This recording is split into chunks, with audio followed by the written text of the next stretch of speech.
A number of civil society organizations have on Thursday issued a hard stance on the lifting of the moratorium on GMOs. The organization now says the move by the cabinet's decision to lift the ban on the cultivation and importation of GMOs into the country is uncalled for. Now, this comes amidst a drought in the country that is affecting more than 23 counties. As Dolly Muriegi Mbuvi now tells us, concerns have been raised across the country on the safety of consumers as the organizations demand the reinstatement of the ban to protect millions of consumers.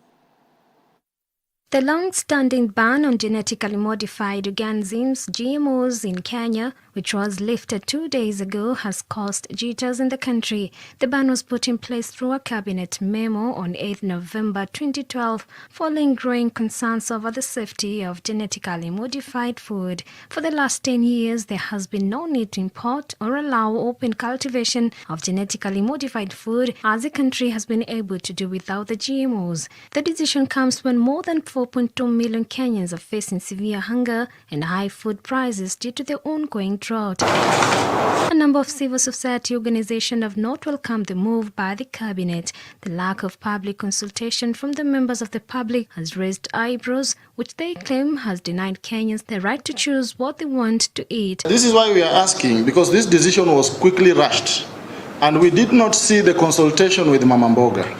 We did not see the consultation with the Mutu wa kuuza kiosk. We have not seen the consultation with the border people. If any member of these groups has been consulted, then it's good that we are informed. What we are talking about when you talk about public participation, I'm not saying invite me and ask me as a Tamba. I'm saying we need to give every Kenyan a chance to decide on issues that affect their future, on issues that affect their health, on issues that affect how they feel. Why are they rushing to lift the ban that has been in existence for 10 years? Do they have any reason why? Are there scientific proofs or studies that have been done so that they can base their argument on that? However, Kenyans have continued to express different opinions following the revival of GMOs by the cabinet led by President William Ruto earlier this week. In a few years to come, we'll not be dealing with issues of chakula kuwalesa ama starvation for that matter. We'll be dealing with people dying cause of lifestyle diseases ama magonjwa zingine kama cancer, which we ought to be avoiding at this point. So it feels like it's an easy solution, but we're going to have a bigger problem in the future.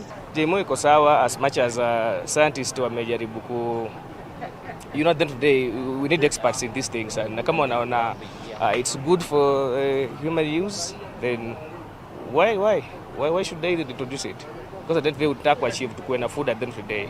On Wednesday, the National Biosafety Authority said the country had already tested and qualified varieties of white maize for cultivation that will be resistant to pests, as other trials for crops like cassava and sorghum were currently ongoing. According to the organizations, the NBA board does not have representation from farmers, consumers, and civil society organizations. Majority of the foods that are produced in Kenya, 80% of that is produced by smallholder farmers. And it is important to get the statistics right. They use about 75 to 90% of local indigenous seeds. So we do not have a seed problem. The problems we have are structural. The government needs to make sure that they provide water, they provide infrastructure, roads, so that we are able to move food from one region to another. However, the organization demanded the ban be immediately reinstated, an inclusive participatory process be instituted to look into long-term and sustainable solutions to issues affecting food security and agricultural productivity in the country. The big question is why the rush? There was no public participation conducted on the GMO, which would have given Kenyans an opportunity to share their ideas. Dolly Muriegi Mbuvi for Hope TV, Nairobi.